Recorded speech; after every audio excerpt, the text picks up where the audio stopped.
Hi guys.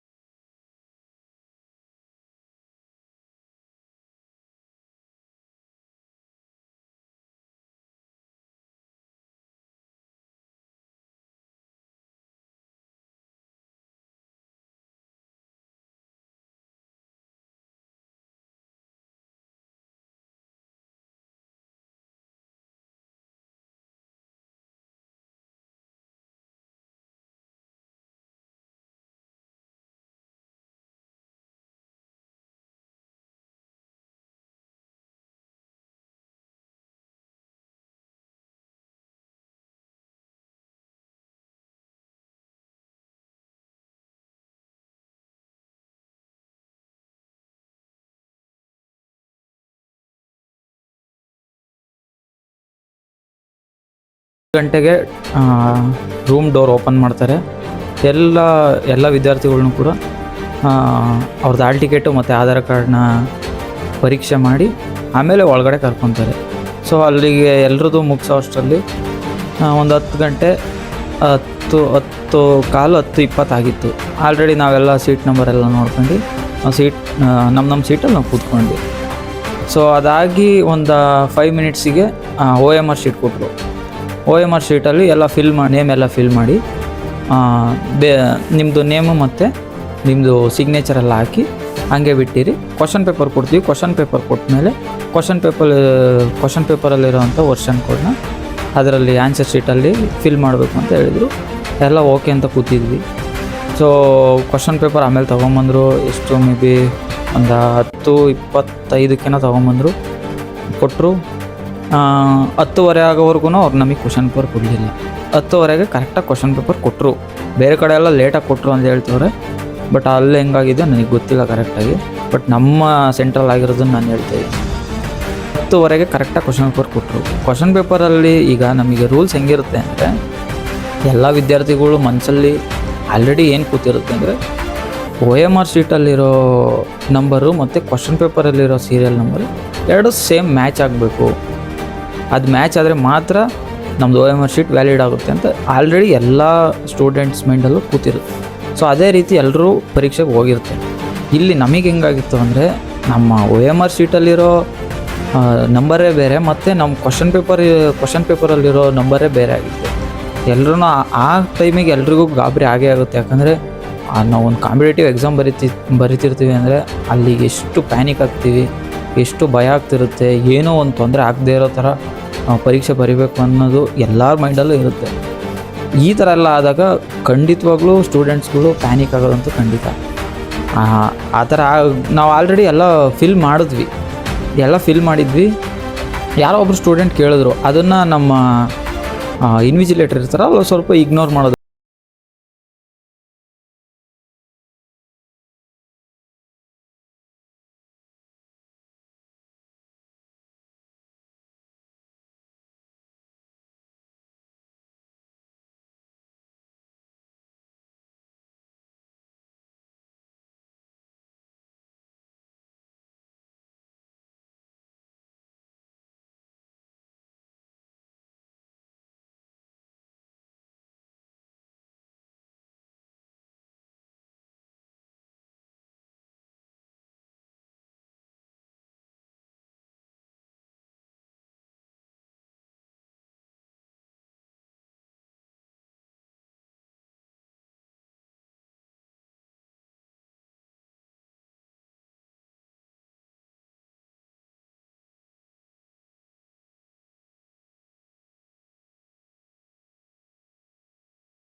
ಏನಾದ್ರು ಹೇಳಿದ್ರೆ ಎಲ್ಲ ಸ್ಟೂಡೆಂಟ್ಸ್ಗೂ ಒಂದು ತಿಳುವಳಿಕೆ ಬಂದಿರೋದು.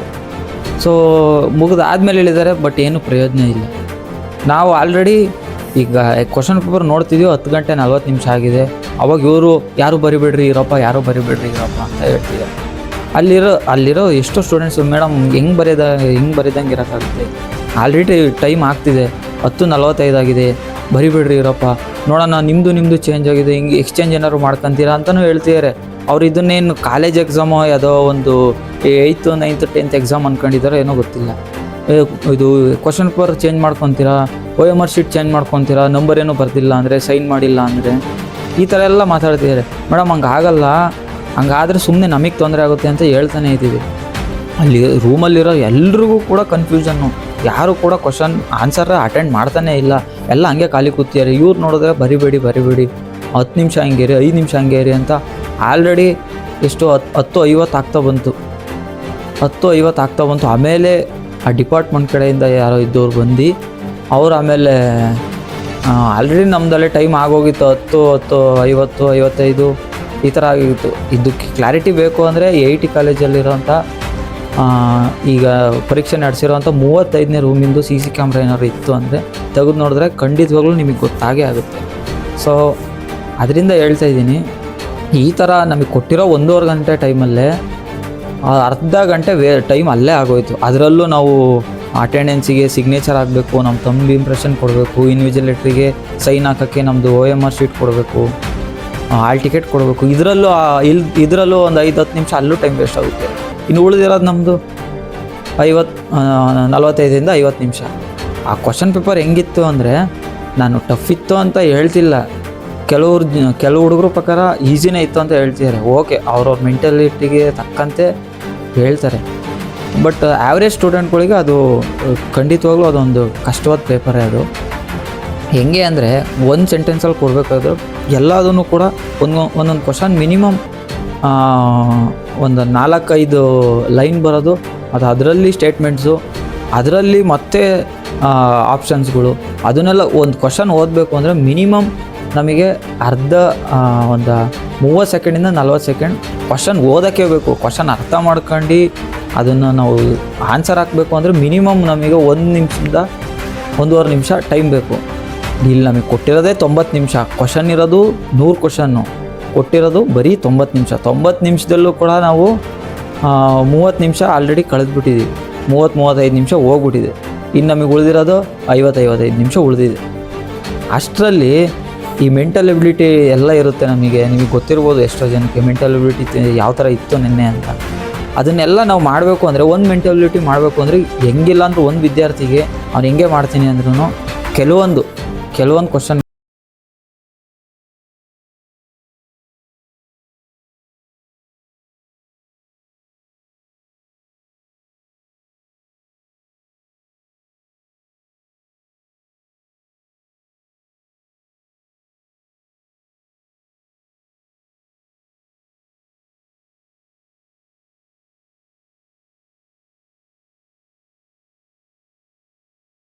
ಉಳಿದಿದೆ. ಗಾಬರಿಲಿ ಏನು ಮಾಡಬೇಕು ಅಂತ ಗೊತ್ತಿಲ್ಲ, ಆಲ್ರೆಡಿ ಟೈಮ್ ಆಗೋಗ್ತಿದೆ. ಈಗ ನಾವು ಏನಾದ್ರು ಕ್ವಶನ್ ಮಾಡೋಕ್ಕೆ ಹೋದರೆ ಸುಮ್ಮನೆ ನಿಮ್ಮ ಭವಿಷ್ಯ ಹಾಳು ಮಾಡ್ಕೊತೀರಾ, ಡಿಬ್ಬಾರು ಅದು ಇದು ಅಂತ ಆಲ್ರೆಡಿ ಎದುರಿಸ್ಬಿಟ್ಟಿದ್ದಾರೆ. ಏನು ಕೇಳೋಕ್ಕಾಗಲ್ಲ, ಬಿಡೋಕ್ಕಾಗಲ್ಲ ಆ ಪರಿಸ್ಥಿತಿನ. ಬಟ್ ಅಲ್ಲಿ ಅನುಭವಿಸಿದವರಿಗೆ ಮಾತ್ರ ಗೊತ್ತು. ಇದನ್ನು ತುಂಬ ಈಸಿಯಾಗಿ ತಗೊಂಡು ಪರೀಕ್ಷಾ ಪ್ರಾಧಿಕಾರದವರು ತುಂಬ ಈಸಿಯಾಗಿ ಮಾತಾಡಿದ್ರು. ಬೇರೆ ಕಡೆ ಎಲ್ಲ ಸ್ಟೂಡೆಂಟ್ಸ್ ಆಚೆ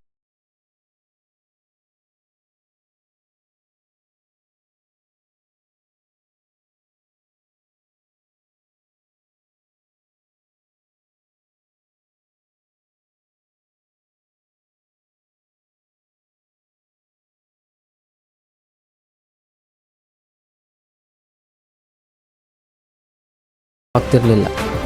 ನೀವು ಫೋಕಸ್ ಯಾವುದಕ್ಕೆ ಜಾಸ್ತಿ ಮಾಡಿದ್ರಿ ಅಂದರೆ, ಪಾರದರ್ಶಕತೆ, ಎಲ್ಲೂ ಪೇಪರ್ ಲೀಕ್ ಆಗ್ಬೋದು ಅಂದರೆ ಎಲ್ಲ ಸ್ಟೂಡೆಂಟ್ಸ್ ಕಣ್ಮುಂದೆನೇ ನಡಿಬೇಕು, ಬೇಗ OMR ಶೀಟ್ನ ಸ್ಕ್ಯಾನ್ ಮಾಡ್ತೀವಿ, ಈ ಥರ ಜಾಸ್ತಿ ಒಲ್ಬೇಕು ಕೊಟ್ರಿ.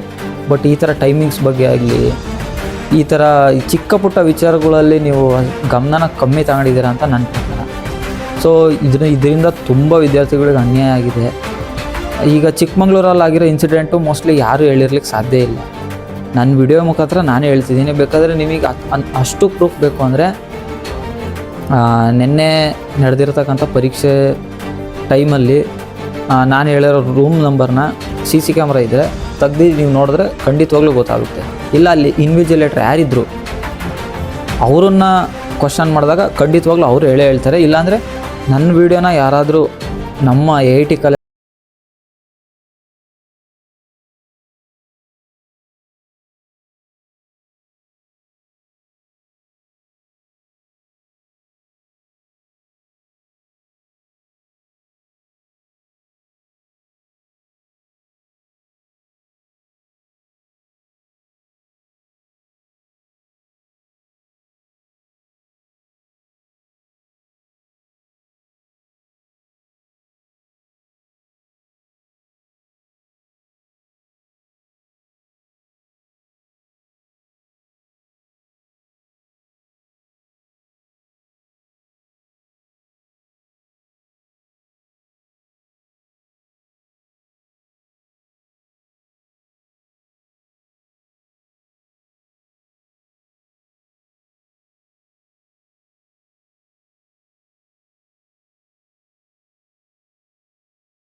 ಇದ್ದೀನಿ. ಯಾಕಂದರೆ ಇತ್ತೀಚಿನ ಮಟ್ಟಿಗೆ ಕರ್ನಾಟಕದಲ್ಲಿ ವಿದ್ಯಾರ್ಥಿಗಳ ಪರ ನಿಲ್ತಿರೋವಂಥ ಏಕೈಕ ವ್ಯಕ್ತಿ ನಾನು ನೋಡ್ತಿರೋದು ನಿಮ್ಮನ್ನು ಮಾತ್ರ.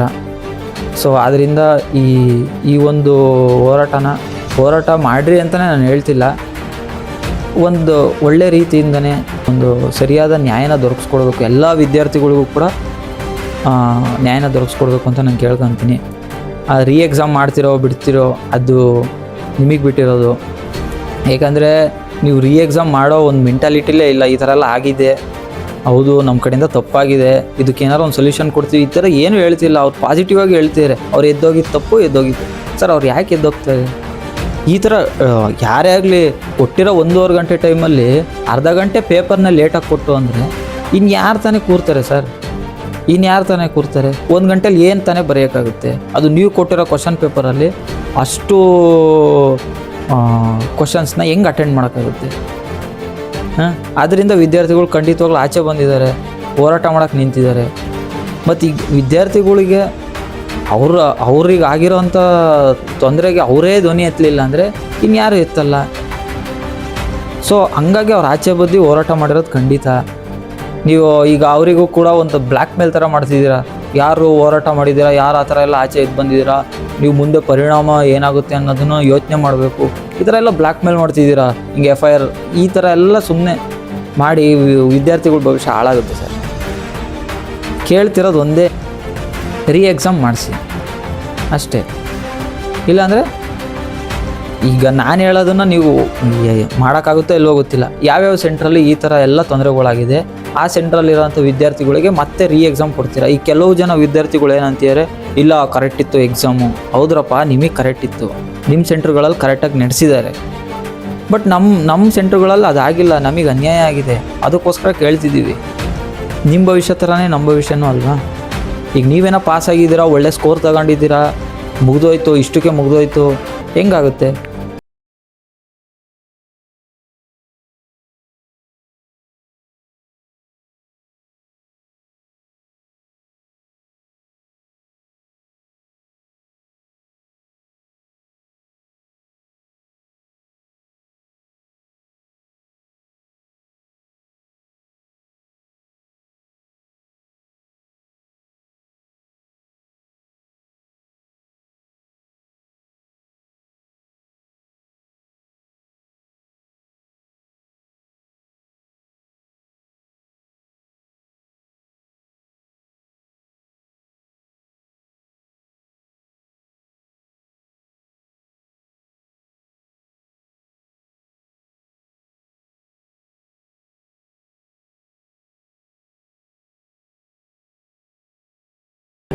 CCTV ಫುಟೇಜ್ ಏನಾದ್ರು ಸಿಕ್ಕಿದ್ರೆ ಖಂಡಿತವಾಗ್ಲೂ ಪರಿಶೀಲನೆ ಮಾಡಿ. ನಮ್ಮ ಚಿಕ್ಕಮಂಗ್ಳೂರು SP ಅವರಿಗೂ ನಾನು ಕೇಳ್ಕೊತಿರೋದು ಅಷ್ಟೇ, ಆ ರೂಮ್ದು ಒಂದು ಸಲ CC ಕ್ಯಾಮ್ರಾ ಚೆಕ್ ಮಾಡಿ, ಅಲ್ಲಿ ಏನು ತೊಂದರೆ ಆಗಿದೆ, ಏನು ಸಮಸ್ಯೆ ಆಯಿತು ಎಲ್ಲದೂ ನಿಮ್ಮ ಕಣ್ಣು ಮುಂದೆನೇ ಕಾಣುತ್ತೆ ಅವಾಗ, ಸರಿನಾ? ವಿದ್ಯಾರ್ಥಿಗಳ ಭವಿಷ್ಯ ಏನು ಅನ್ನೋದು ನೀವು ಕೂಡ ಸ್ವಲ್ಪ ಮಟ್ಟಿಗೆ ಯೋಚನೆ ಮಾಡಬೇಕಾಗುತ್ತೆ ಸರ್. ಯಾಕಂದರೆ ಎಷ್ಟೋ ಮಿಡಲ್ ಕ್ಲಾಸ್ ಹುಡುಗರ ಕನಸು ಪೊಲೀಸ್ ಆಗಬೇಕು ಅನ್ನೋದು. ಎಷ್ಟೋ ವರ್ಷಗಳಿಂದ ತಿಂಗಳಾನ್ಗಟ್ಲೆ ಓದಿ ಕಷ್ಟಪಟ್ಟು ಎಕ್ಸಾಮ್ ಬರೆಯೋಕ್ಕೆ ಬಂದಿರ್ತಾರೆ. ಎಕ್ಸಾಮಲ್ಲಿ ಈ ಥರ ಒಂದು ನಿರ್ಲಕ್ಷ್ಯ ತೋರಿಸಿದಾಗ ಪ್ರಾಧಿಕಾರ, ಎಂಥ ವಿದ್ಯಾರ್ಥಿಗಳಿಗೂ ತುಂಬ ಬೇಜಾರಾಗುತ್ತೆ. ಆ ಬೇಜಾರದಿಂದ ಕೆಲವು ಜನ ಪ್ರತಿಭಟನೆ ಮಾಡಿದ್ದಾರೆ. ಬಟ್ ನಮ್ಮ ಸೆಂಟ್ರಲ್ಲಿ ಯಾರೂ ಆ ಥರ ಮಾಡೋಕ್ಕೆ ಹೋಗಲಿಲ್ಲ. ಯಾಕಂದರೆ ಅವರಿಗೆ ಅವ್ರದ್ದೇ ಆದ ಭಯ ಇರುತ್ತೆ ಅವ್ರ ಫ್ಯೂಚರ್ ಮೇಲೆ. ಈಗ ನಾನೇನಾದರೂ ಪ್ರಶ್ನೆ ಮಾಡೋಕ್ಕೆ ಹೋದರೆ ನನ್ನ ಮೇಲೆ ಒಬ್ಬನ ಮೇಲೇ ಏನಾದರೂ ಹಿಂಗೆ ಭಯ ಇರುತ್ತಲ್ಲ, ನಾನು ಒಬ್ಬನ ಮೇಲೇ ಆಚೆ ಕಳಿಸೋದಾಗಿರ್ಬೋದು, ಇವನೇನೋ ಇಶ್ಯೂ ಮಾಡೋಕ್ಕೆ ಬಂದಿದ್ದಾನೆ ಅಂತ ಅನ್ನೋದಾಗಿರ್ಬೋದು. ಈ ಥರ ಎಲ್ಲ ಯೋಚನೆ ಮಾಡಿ ನಮಗೆ ಯಾಕೆ ಬೇಕು ಅಂದ್ಕೊಂಡು ಸುಮ್ಮನಿರ್ತಾರೆ. ಸೊ ಅದಕ್ಕೆ ಈ ವಿಡಿಯೋ ಮುಖಾಂತರ ನಮ್ಮ ಸೆಂಟ್ರಲ್ಲಿ ಕೂಡ ಏನು ಸಮಸ್ಯೆ ಆಗಿತ್ತು ಅನ್ನೋದನ್ನು ನಾನು ನಿಮ್ಮ ಹತ್ರ ಹಂಚ್ಕೋಬೇಕು ಅನ್ನೋ ಕಾರಣಕ್ಕೋಸ್ಕರ ಈ ವಿಡಿಯೋ ಮಾಡ್ತಾಯಿದ್ದೀನಿ. ಒಂದು ನಿಮಿಷ ತೋರಿಸ್ತೀನಿ ನಾನು.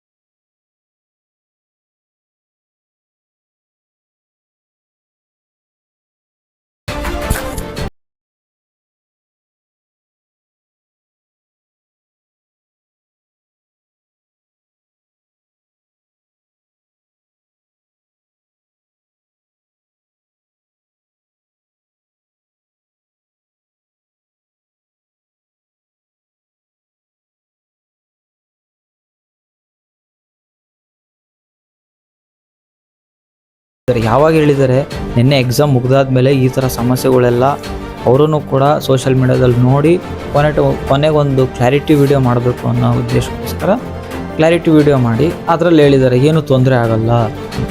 ಬಟ್ ಇದಕ್ಕಿಂತ ಮುಂಚೆ ವಿದ್ಯಾರ್ಥಿಗಳಿಗೆ ತಿಳಿಸ್ಬೋದಾಗಿತ್ತಲ್ಲ ಸರ್.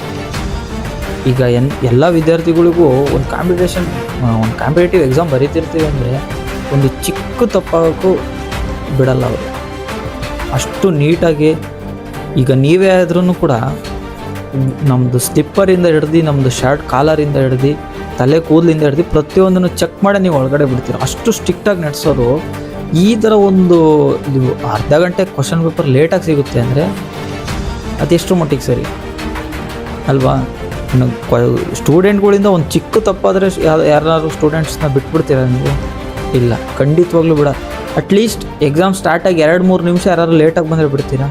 ಅರ್ಧ ಗಂಟೆ ಹೋಗಲಿ, 2-3 ನಿಮಿಷ ಲೇಟಾಗಿ ಯಾರು ಬಂದರೆ ಆ ವಿದ್ಯಾರ್ಥಿನ ಒಳಗಡೆ ಬಿಡ್ತೀರಾ? ಖಂಡಿತವಾಗ್ಲೂ ಒಳಗಡೆ ಬಿಡೋಲ್ಲ. ಆ ಗೇಟಿಂದ ಒಳಗಡೆನೇ ಸೇರಿಸಲ್ಲ ನನಗೆ ಗೊತ್ತಿರೋ ಮಟ್ಟಿಗೆ. ಸೊ ಈ ಥರ ಎಲ್ಲ ಸ್ಟ್ರಿಕ್ಟಾಗಿ ನಡೆಸೋಂಥ ಎಕ್ಸಾಮಲ್ಲಿ ಅರ್ಧ ಗಂಟೆ ಲೇಟಾಗಿ ಕ್ವಶನ್ ಪೇಪರ್ ಕೊಡ್ತೀರಾ ಅಂದರೆ, ಅದನ್ನು ಕೊನೆಗೆ ಹೇಳಿದ್ದೀರಾ ಅದು ಎಕ್ಸ್ಟ್ರಾ ಟೈಮಿಂಗ್ಸ್ ಕೇಳಿದರೆ ಕೊಡ್ತಿದ್ವಿ. ಆ ಟೈಮಲ್ಲಿ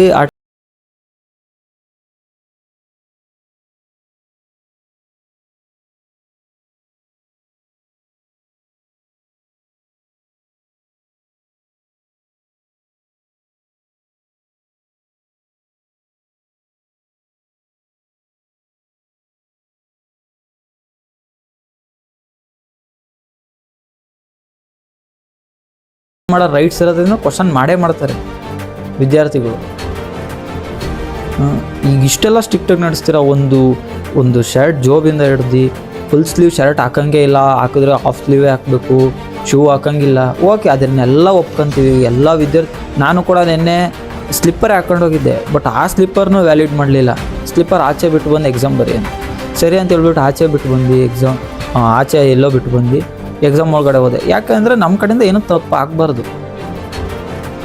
ಅಷ್ಟು ನೀಟಾಗಿ ನಾವು ಎಕ್ಸಾಮ್ನ ಅಟೆಂಡ್ ಮಾಡಬೇಕು, ನಮ್ಮ ಭವಿಷ್ಯನ ಚೆನ್ನಾಗಿ ರೂಪಿಸ್ಕೋಬೇಕು ಅನ್ನೋ ಕಾರಣಕ್ಕೋಸ್ಕರ ನಾವು ಏನು ಬೇಕಾದ್ರೂ ತ್ಯಾಗ ಮಾಡೋಕ್ಕೆ ರೆಡಿ ಇರ್ತೀವಿ.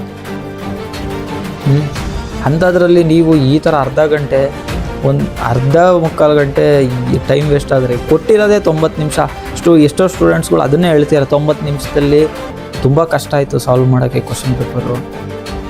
ಕೊಟ್ಟಿರೋ 90 ನಿಮಿಷದಲ್ಲೇ ಅರ್ಧ ಗಂಟೆ ಮುಕ್ಕಾಲು ಗಂಟೆ ಹಿಂಗೆ ವೇಸ್ಟ್ ಆದರೆ ಈಗ ಯಾವ ಥರಕ್ಕೆ ನಾವು ಆ ಕ್ವಶನ್ ಪೇಪರ್ ಬಿಡಿಸ್ಬೇಕು, ಎಷ್ಟು ಮಟ್ಟಿಗೆ ಆನ್ಸರ್ ಮಾಡಬೇಕು. ಬೇರೆ ಕಡೆ ಎಲ್ಲ ಕೊಟ್ಟಿದ್ದೀರಾ ಓಕೆ, ಬೇರೆ ಕಡೆ ಇವಾಗ 1 ಅವರ್ ಎಕ್ಸ್ಟ್ರಾ ಕೊಟ್ಟು ಎಕ್ಸಾಮ್ ಬರ್ಸಿದ್ದೀರ. ಬಟ್ ಇವಾಗ ನಮ್ಮ ಸೆಂಟ್ರಲ್ಲಿ ಸೇಮ್ ಆ್ಯಸ್ ಇಟ್ ಈಸ್ ಅದೇ ಥರ ಆಗಲಿಲ್ಲ ಅಂದ್ರೂ ಕೂಡ ಒಂದು ಸ್ವಲ್ಪ ಮಟ್ಟಿಗೆ ಅದೇ ಸಮಸ್ಯೆಗಳು. ಲೇಟಾಗಿ ನಮಗೆ ಟೈಮಿಂಗ್ ಶಾರ್ಟೇಜ್ ಆಯಿತು, ಅದು ಯಾರಿಂದ ಇನ್ವಿಜಿಲೇಟ್ರು ನಿರ್ಲಕ್ಷ್ಯದಿಂದ ಆ ಥರ ಆಯಿತು. ಸೊ ನಮಗೀಗ ಅಲ್ಲಿ ನಮ್ಮ ರೂಮಲ್ಲಿದ್ದರು ನಾವು ಎಷ್ಟು 24 ಜನದಲ್ಲಿ 3 ಜನ ಆಬ್ಸೆಂಟ್ ಇದ್ದರು, ಒಂದು 21 ಜನ ಇದ್ವಿ ಅನ್ಕೊಳ್ಳಿ. ಆ 21 ಜನದಲ್ಲಿ ಒಬ್ಬರೂ ಕೂಡ ಪ್ರಶ್ನೆ ಮಾಡಲಿಲ್ಲ ನಮಗೆ ಇನ್ನೂ ಟೈಮಿಂಗ್ಸ್ ಬೇಕು, ನಮಗೆ ಹಿಂಗಾಗಿದೆ ಅಂತ. ಯಾಕೆ? ಎಲ್ರಿಗೂ ಭಯ ಅನ್ನೋದು ಇದ್ದೇ ಇರುತ್ತೆ, ಅಯ್ಯೋ ಬಿಡು ಹೋಗ್ಲಿ ಅತ್ಲಾಗೆ. ಈಗ ಏನಾದ್ರು ನಾನು ಕ್ವಶನ್ ಮಾಡೋಕ್ಕೆ ಹೋದರೆ ನನ್ನನ್ನು ಪರ್ಸ್ನಲ್ ಟಾರ್ಗೆಟ್ ಮಾಡಿ ಬೇರೆ ಏನಾದ್ರು ಇದು ಮಾಡಿಬಿಡ್ತಾರೆ, ಸಮಸ್ಯೆಗಳು ಮಾಡಿಬಿಡ್ತಾರೆ ನನಗೆ ಅನ್ನೋ ಒಂದು ಭಯದಲ್ಲೇ ಎಲ್ಲ ಆಚೆ ಇದ್ದವರು. ನಾನು ಕೂಡ ಹೇಳಬೇಕು ಅಂದರೆ ನಾನು ಕೂಡ ಅದೇ ಭಯದಿಂದನೇ ಆಚೆ ಬಂದೆ. ಯಾಕೆ ಬೇಕು? ಯಾರೂ ಪ್ರಶ್ನೆ ಮಾಡೋವಷ್ಟೆಲ್ಲ ಮಾಡಿದ್ರು, ಅದನ್ನು ಅರ್ಥ ಮಾಡ್ಕೊಳ್ದೆ ಅವರು ಕೊನೆ ಬೆಲ್ ಯಾವಾಗ ಆಗುತ್ತಲ್ಲ, ಬೆಲ್ಲಾಗಿ 5 ನಿಮಿಷನೂ ಕೂಡ 5 ನಿಮಿಷ ಗೊತ್ತಿಲ್ಲದಿರೋ ಅಂಥ ಕ್ವಶನಿಗೆ ಈ ಆಪ್ಷನ್ನ ತುಂಬಬೇಕಾಗಿರುತ್ತೆ. ಅದಕ್ಕೆ 5 ನಿಮಿಷ ಅಷ್ಟೇ ಟೈಮ್ ಕೊಟ್ಟಿದ್ದಾರೆ, ಅದು ಮುಂಚೆಯಿಂದನೇ ಎಲ್ಲರಿಗೂ ಗೊತ್ತಿತ್ತು. ಅದಾದಮೇಲೆ ನಮಗೆ 1 ನಿಮಿಷನೂ ಟೈಮ್ ಕೊಡಲಿಲ್ಲ. ಬೆಲ್ಲಾಗಿ 5 ನಿಮಿಷ ಆಗಿ ಕೊನೆಗೆ ಲಾಸ್ಟಿಗೆ ಒಂದು ಬೆಲ್ ಆಗುತ್ತೆ. ಆ ಬೆಲ್ ಆಗಿದ ತಕ್ಷಣವೇ OMR ಶೀಟ್ನೆಲ್ಲ ಇಸ್ಕೊಂಡ್ಬಿಟ್ಟು 1 ನಿಮಿಷ ಯಾರಿಗೂ ಬೆಳೆಯೋಕ್ಕೆ ಕೊಡಲಿಲ್ಲ ಸರ್. ಸೊ ಅದರಿಂದ ಈ ಥರ ಎಲ್ಲ ಸಮಸ್ಯೆಗಳ್ನ ಎದುರಿಸ್ಕೊಂಬಂದ್ವಿ ನಿನ್ನೆ. ಇದೊಂದು ಎಕ್ಸಾಮ್ ಆದರೆ ಓಕೆ, ಮುಂದಿನ ಎಕ್ಸಾಮ್ ಈಗ ಈ ಎಕ್ಸಾಮಲ್ಲಿ ಹೆಂಗಾಗಿದೆ, ಮುಂದಿನ ಎಕ್ಸಾಮಲ್ಲಿ ಇನ್ನೊಂದು ಥರ ಆಗಿ ಅವಾಗಲೂ ಯಾರೋ ಪ್ರಶ್ನೆ ಮಾಡಲಿಲ್ಲ, ಇದೇ ಥರ ಮಾಡಿ ವಿದ್ಯಾರ್ಥಿಗಳು ಬಹುಶಃ ಹಾಳಾಗೋಗುತ್ತೆ ಸರ್ ಅಷ್ಟೇ. ಆದ್ದರಿಂದ ದಯವಿಟ್ಟು ಇದಕ್ಕೆ ಏನಾದರೂ ಒಂದು ಒಳ್ಳೆ ಸೊಲ್ಯೂಷನ್ ಕಂಡುಹಿಡಿಯಲೇಬೇಕು. ನೀವು ಒಂದು ಒಳ್ಳೆ ಸೊಲ್ಯೂಷನ್ ಕೊಟ್ಟು ಎಲ್ಲ ವಿದ್ಯಾರ್ಥಿಗಳಿಗೂ ಒಳ್ಳೆ ನ್ಯಾಯನ ದೊರಕಿಸ್ಕೊಡ್ಬೇಕು ಅಂತ ತಮ್ಮಲ್ಲಿ ಕೇಳ್ಕೊತಿದ್ದೀನಿ. ಯಾಕಂದರೆ ವಿದ್ಯಾರ್ಥಿಗಳು KEA ಪ್ರಾಧಿಕಾರದ ಮೇಲೆ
ದಯವಿಟ್ಟು ಕಮೆಂಟ್ ಮಾಡಿ, ನನ್ನ ವಿಡಿಯೋಗೆ ಕಮೆಂಟ್ ಮಾಡಿ ನಿಮಗಾಗಿರೋ ಸಮಸ್ಯೆನ ನಾನು ಹೇಳಿದ ನಿಜನೋ ಅಲ್ವೋ ಅನ್ನೋದನ್ನು ಕಮೆಂಟ್ ಮಾಡಿ ತಿಳಿಸಿ. ಯಾವಾಗಲಾದರೂ ಗೊತ್ತಾಗುತ್ತೆ.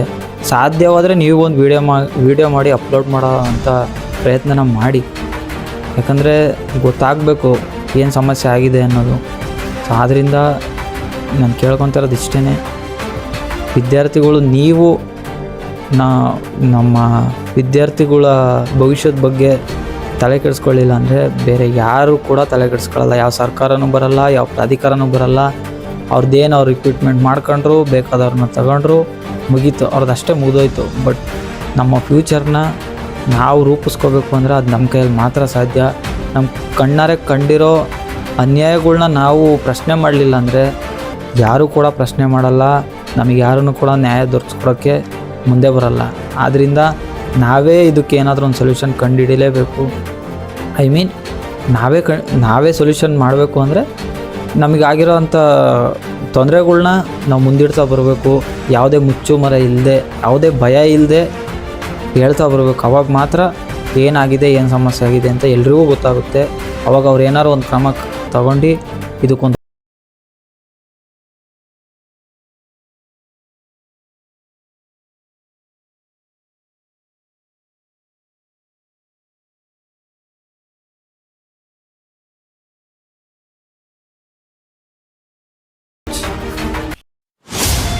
ಈ ಪಿ ಸಿ ಎಕ್ಸಾಮ್ ಬರ್ಯಾಕೆ ಹೋದವ್ರಿಗೆ ಹಿಂಗಂತೂ ಅನ್ಸಿರ್ತೈತೆ, ನಾವೇನು ಓದಾಕೆ ಬಂದೆವು ಇಲ್ಲ ಈ ಕ್ವಶನ್ಗೆ ಆನ್ಸರ್ ಹುಡ್ಕಕ್ಕೆ ಬಂದೆವು ಅಂತೇಳಿ. ಅವನು ಕ್ವಶನ್ ಒಂದೊಂದು ಎಕರೆ ಅದಾವೆ. ಅವನು ಮಿನಿಮಮ್ ಅವನು ಓದಾಕೆ 2 ತಾಸು ಬೇಕು. ಓದಾಕಷ್ಟ ಕ್ವಶನ್ಗೆ ಆನ್ಸರ್ ಹುಡ್ಕೋದು ಹೋಗ್ಲಿ, ಅವನು ಬರೀ ಓದಾಕಷ್ಟ 2 ತಾಸು ಬೇಕು. IAS IPS ತೆಗೆದಂಗೆ ಕ್ವಶನ್ ಪೇಪರ್ ತೆಗೆದಾರೆ ಪಿ ಸಿ ಎಕ್ಸಾಮ್ಗೆ. ಅವನು ಎಷ್ಟೋ ಮಂದಿ ಏನಾದ್ರೆ ಆದ್ರೆ ಆಗಲ್ತೆ ಅಂತೇಳಿ ದೇವ್ರ ಅಂಕಿ ಹಾಕಿ ಬಂದಾರ ಜಾಸ್ತಿ. ಏನು ಮಾಡೋಕೆ ಬರೋಂಗಿಲ್ಲ. ಎಲ್ಲಿದೆಯೋ ನ್ಯಾಯ ಅಣ್ಣ, ಎಲ್ಲಿದೆಯೋ ನ್ಯಾಯ. ಫ್ರೆಂಡ್ಸ್ ನಮಸ್ಕಾರ. ನೋಡಿ, ಮೊನ್ನೆ ಪಿ ಸಿ ಎಕ್ಸಾಮ್ ಬರೆದಿರೋದು ನಾನು. ಇದು ನನ್ನ ಹಾಲ್ ಟಿಕೆಟು. ಎಲ್ಲರಿಗೂ ಪಿ ಸಿ ಎಕ್ಸಾಮ್ಗೆ ಕಷ್ಟಪಟ್ಟು ವಿದ್ಯಾರ್ಥಿಗಳು ಎಲ್ಲರೂ ಓದಿರ್ತಾರೆ. ಆದರೆ ಇಲ್ಲಿ ಕ್ವಶನ್ ಸಿಸ್ಟಮ್ ಹೆಂಗೆ ಮಾಡಿದ್ದಾರೆ ಅಂದರೆ, ಒಳ್ಳೆ UPSC ಎಕ್ಸಾಮ್ದು ಪ್ರಿಪೇರ್ ಆಗಬಾರ್ದು ಆ ಥರ ಕ್ವಶನ್ನ ಬಿಟ್ಟಿದ್ದಾರೆ. ನಿಮಗೆ 1-2 ಕ್ವಶನ್ ತೋರಿಸ್ತೀನಿ, ನೀವು ಒಂದು ಸತಿ ನೋಡ್ಕೊಂಬರ್ರಿ. ಯಾಕಂದರೆ ಈ ಸತಿ ಅಂತೂ ತುಂಬ ಅಂದರೆ ತುಂಬ ಟಫ್ ಕ್ವಶನ್ಗಳು ಕೊಟ್ಟಿದ್ದಾರೆ. ನಮ್ಮ ಸ್ಟೂಡೆಂಟ್ಗಳು ಏನು ಓದ್ಕೊಂಡೇನು ಬರೀಬೇಕು ಬೇಡವೋ ಏನೆಲ್ಲ ಹೇಳಿ, ಸ್ಟೂಡೆಂಟ್ಗಳು ಎಲ್ಲ ಭಾಳ ಅಂದರೆ ಭಾಳ ಕಷ್ಟಪಟ್ಟು ಓದಿರ್ತಾರೆ. ಹಗಲು ರಾತ್ರಿ ಓದಿರ್ತಾರೆ, ಯಾವ ಅಕಾಡೆಮಿಗಳಲ್ಲೇ ಓದಿರ್ತಾರೆ, ಹಾಸ್ಟೆಲ್ ಇದ್ದು ಓದಿರ್ತಾರೆ. ಅದರಲ್ಲೂ ಬೇರೆ 1.5 ಗಂಟೆ ಟೈಮ್ ಕೊಡ್ತೀರಾ. ಆ 1.5 ಗಂಟೆಯಲ್ಲಿ ಏನಂತ ಬರೀತೀರ ಹೇಳಿ? ಆ ಕ್ವಶನ್ ಓದೋಕ್ಕೆ ನಮಗೆ ಟೈಮ್ ಸಾಕಾಗಲ್ಲ. ಅದರಲ್ಲಿ ಒಂದು ಕ್ವಶನಿಗೆ 4 ಆಪ್ಷನ್ ಕೊಡ್ತೀರಾ. ಆ 4 ಆಪ್ಷನ್ಗೆ 4 ಉತ್ತರ ಕೊಟ್ಟಿರ್ತೀರಾ. ಯಾವುದಂತ ಓದೋದ, ಯಾವುದಂತ ಬಿಡೋದು ನೀವೇ ಹೇಳಿ. ಇಲ್ಲಿ ನೋಡಿ, ನಿಮಗೆ ಕ್ವಶನ್ಗಳು ತೋರಿಸ್ತೀನಿ ಯಾವ ಥರ ನೀವು ಕೊಟ್ಟಿದ್ದಾರೆ ಅಂತ. ಇಲ್ಲಿ ನೋಡಿ, ಈ ಕೆಳಗಿನ ಹೇಳಿಕೆ ಯಾವ ಹೊಯ್ಸಳ ರಾಜ ವಿಷ್ಣುವರ್ಧನಿಗೆ ಸಂಬಂಧಿಸಿದಂತ ಕ್ವಶನ್ ಕೊಟ್ಟಿದ್ದೀರಾ. ಅದರಲ್ಲಿ 4 ಆಪ್ಷನ್ ಬೇರೆ ಕೊಟ್ಟಿದ್ದೀರಾ ಆನ್ಸರ್ಗೆ. ಆ ಆನ್ಸರ್ಗೆ ಮತ್ತೆ 4 ಆಪ್ಷನ್ ಕೊಟ್ಟಿದ್ದೀರಾ. A1, AB, B1, B2, BC. ಹಿಂಗೆಲ್ಲ ಮಾಡಿದ್ರೆ ವಿದ್ಯಾರ್ಥಿಗಳು ಇರಬೇಕು ಬೇಡವೋ? ಆ ವಿಜಯಪುರ ಜಿಲ್ಲೆ ತಿಕೋಟ ಗ್ರಾಮದಲ್ಲಿ ಅರ್ಧ ಗಂಟೆ ಕ್ವಶನ್ ಪೇಪರ್ ಲೇಟ್ ಕೊಟ್ಟಿದ್ದಾರೆ. ಏನಕ್ಕೋಸ್ಕರ ಲೇಟ್ ಕೊಟ್ಟಿದ್ದೀರಾ? ಅವ್ರು KE ಅವ್ರು ಹೇಳ್ತಾರೆ, ಏನು ಅರ್ಧ ಗಂಟೆ ಲೇಟ್ ಕೊಟ್ಟಿದ್ದೀವಿ ಅಷ್ಟೇ ತಾನೇ, ಅರ್ಧ ಗಂಟೆ ಜಾಸ್ತಿ ಬರೀರಿ ಅಂತ ಅವ್ರು ಕೇಳ್ತಾರೆ. ಏನು LKG ಎಕ್ಸಾಮ್ ಸ್ವಾಮಿ ಜಾಸ್ತಿ ಬರೆಯೋಕೆ 5 ನಿಮಿಷ ಲೇಟ್ ಬಂದ್ರೆ ನೀವು ಒಳಗೆ ಸೇರ್ಸಲ್ಲ ಅಂತದ್ರಲ್ಲಿ ನೀವು ಈ ತರ ಸಿಲ್ಲಿ ಆನ್ಸರ್ಸ್ ಎಲ್ಲ ಕೊಡ್ತಿದ್ದೀರಾ. ನಮ್ಮ ವಿದ್ಯಾರ್ಥಿಗಳು ಎಷ್ಟೋ ಕಷ್ಟಪಟ್ಟು ಓದಿರ್ತಾರೆ. ಅವ್ರ ಅಪ್ಪ ಅಮ್ಮಂಗೆ ಒಂದ್ ಒಳ್ಳೆ ಕನ್ಸ್ನ ಕಾಣ್ತಾ ಇರ್ತಾರೆ, ನಾನು PC ಹಾಕ್ತೀನಿ ನಾಳೆ ದಿನ ಅಂತ. ಒಟ್ಟು 4.5 ಲಕ್ಷ ಜನ ಅಪ್ಲಿಕೇಶನ್ ಹಾಕಿದೆ. 3,900 ಚಿಲ್ಲರೆ ಪೋಸ್ಟಿಗೆ 4 ಲಕ್ಷ ಅಪ್ಲಿಕೇಶನ್ ಹಾಕಿದೆ. ನಾವೆಲ್ಲ 750 ರೂಪಾಯಿ ಕಟ್ಟಿದೀವಿ, ಬೇರೆಯವರೆಲ್ಲ 500 ಈ ತರ ಕಟ್ಟಿದ್ದಾರೆ. ನೀವು ಆವರೇಜ್ 500 ರೂಪಾಯಿ ಅಂತೂ ಲೆಕ್ಕ ಹಾಕೊಂಡ್ರೆ 22 ಕೋಟಿ 50 ಲಕ್ಷ ದುಡ್ಡಾಗುತ್ತೆ. ಆ ದುಡ್ಡಿಂದಾನೇ ಇವರು ಬೇಜನ್ ದುಡ್ಕೊಂಡ್ಬಿಡ್ತಾರೆ. ಆ ಫೇಲ್ ಆದವ್ರಿಗೆಲ್ಲ ಇವ್ರನ್ನ ರಿಟರ್ನ್ ಆಗ್ತಾರಾ? ಸ್ಟೂಡೆಂಟ್ ಅಲ್ಲ ಅಂತ. ಈ ಕ್ವಶನ್ಗಳು ನೋಡ್ತಾ ಇದ್ರೆ ನಿಜವಾಗ್ಲೂ UPSC ಎಕ್ಸಾಮ್ಗಳಲ್ಲೂ ಕೇಳಬಾರ್ದು ಆ ತರ ಕ್ವಶನ್ಗಳು ಕೇಳಿದ್ದಾರೆ. ಎಲ್ಲಾದ್ರಲ್ಲೂ ಅಷ್ಟೇ. ಆ 100 ಕ್ವಶನ್ ಅಲ್ಲಿ 1-2-3 ಕ್ವಶನ್ ಏನೋ ಸಿಂಪಲ್ ಆಗಿರೋದು ಕೇಳಿದ್ದಾರೆ ಅಷ್ಟೇ, ಬಿಟ್ಟು ಇನ್ನು 96-97 ಕ್ವಶನ್ಗಳನ್ನು ಅಷ್ಟೇ.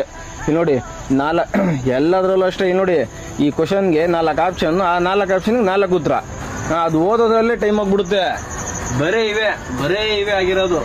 ವಿಜಯಪುರ ಜಿಲ್ಲೆಯಲ್ಲಿ ಪೊಲೀಸವರೇ ಏನೋ ಕ್ವಶನ್ ಪೇಪರ್ ಏನು ತಗೊಂಡು ಹೋಗ್ತಿದ್ರು ಅಂತ ನ್ಯೂಸಲ್ಲಿ ಬಂತು. ಅದೇನು ಸತ್ಯನೋ ಸುಳ್ಳು ಅದು ದೇವರೇ ಗೊತ್ತಪ್ಪ. ಹಿಂಗೆ ಬಿಟ್ರೆ ಬಡವರು ಪಾಪ ಬಡವರಾಗೇ ಹೋಗ್ತಾರೆ. ಸುಮ್ಮನೆ ಕನ್ಸು ಕಾಣ್ತಾ ಇರಬೇಕು, ಏನೋ ಒಂದು ಕೆಲಸ ಮಾಡ್ತಾ ಇರ್ಬೇಕು, ಹಿಂಗಾಗ್ಬಿಡುತ್ತೆ. ಯಾರೆಲ್ಲ ಪಿ ಸಿ ಎಕ್ಸಾಮ್ಗೆ ಬರ್ದಿದ್ದೀರೋ ಅವ್ರು ಮಾತ್ರ ಗೂಗಲಲ್ಲಾಗಲಿ ಅಥವಾ ಯೂಟ್ಯೂಬಲ್ಲಾಗಲಿ ChatGPTಯಲ್ಲಾಗಲಿ ಎದರಲ್ಲಿ ಹೋಗಿ ಕೂಡ ಆನ್ಸರ್ ನೋಡಬೇಡಿ. ಯಾಕಂತ ಹೇಳಿದರೆ ನೀವು ಫುಲ್ ಡಿಪ್ರೆಷನ್ಗೆ ಹೋಗ್ತೀರಿ. ಫುಲ್ ಬರ್ದವ್ರಾದರೆ ಏನಿಲ್ಲ, ಸುಮ್ಮನೆ ಬರ್ದವ್ರು ಹೋಗಿ ಚೆಕ್ ಮಾಡ್ಕೊಳಕ್ಕೆ ಹೋಗಬೇಡಿ, ಡಿಪ್ರೆಷನ್ಗೆ ಹೋಗ್ತೀರ. ಯಾಕಂತ ಹೇಳಿದರೆ ಒಂದು ಕ್ವಶನ್ಸ್ಗೆ 4 ಆಪ್ಷನ್ಸು ಮತ್ತು ಅದಕ್ಕೆ ಬೇರೆ 4 ಆಪ್ಷನ್ಸು. ಎಷ್ಟು ಕನ್ಫ್ಯೂಸ್ ಅಂದರೆ ಯಪ್ಪ, ನಿಜವಾಗಿ ಹೇಳಬೇಕಂದ್ರೆ ಟಫ್ ಇತ್ತು ಇವತ್ತಿನ ಕ್ವಶನ್ ಪೇಪರು. ನಾನು ಕೂಡ ಇವತ್ತು ಅಂದ್ಕೊಂಡಿರಲಿಲ್ಲ ನನಗೆ ಹಿಂಗಾಗುತ್ತೆ ಅಂತ ಹೇಳ್ಬಿಟ್ಟು. ನಾನು ಕೂಡ ಓದಿದ್ದೀನಿ, ಆದರೂ ಕೂಡ ಎಷ್ಟು ಟಫ್ ಅಂತ ಹೇಳಿದರೆ ನಿಜವಾಗ್ಲೂ ಟಫ್ ಇತ್ತು. ಮತ್ತು 1.5 ತಾಸಲ್ಲಿ ಏನು ಬರೀಬೇಕು, ಬರೀ ಒಂದೊಂದು ಕ್ವಶನ್ ಓದೋಕೆ ನಮಗೆ ಒಂದು 5 ಮಿನಿಟ್ಸ್ ಆದರೂ ಬೇಕು. ಬಟ್ ಇಲ್ಲಿ 19 ಸೆಕೆಂಡ್ಸ್ ಮಾತ್ರ ಇದೆ ಒಂದೊಂದು ಕ್ವಶನ್ಸಿಗೆ ನಾವು ಓದಿ ತಿಳ್ಕೊಬೇಕಂತ ಹೇಳಿದರೆ. ಹೆಂಗೆ ಓದಬೇಕು ಮಾರಾಯ, ನಿಜವಾಗ್ಲೂ ಟಫ್ ಇತ್ತು. ಸೊ ಯಾರು ಕೂಡ ಹೋಗಿ ನನ್ನ ಆನ್ಸರ್ ಕರೆಕ್ಟಾಗಿದೆ ಇಲ್ಲ ಅಂತ ಚೆಕ್ ಮಾಡ್ಕೊಳಕ್ಕೆ ಹೋಗ್ಬೇಡ್ರಿ, ಮತ್ತು ಟೆನ್ಷನ್ನು ತೊಗೊಳಕ್ಕೆ ಹೋಗ್ಬೇಡ್ರಿ. So all the best.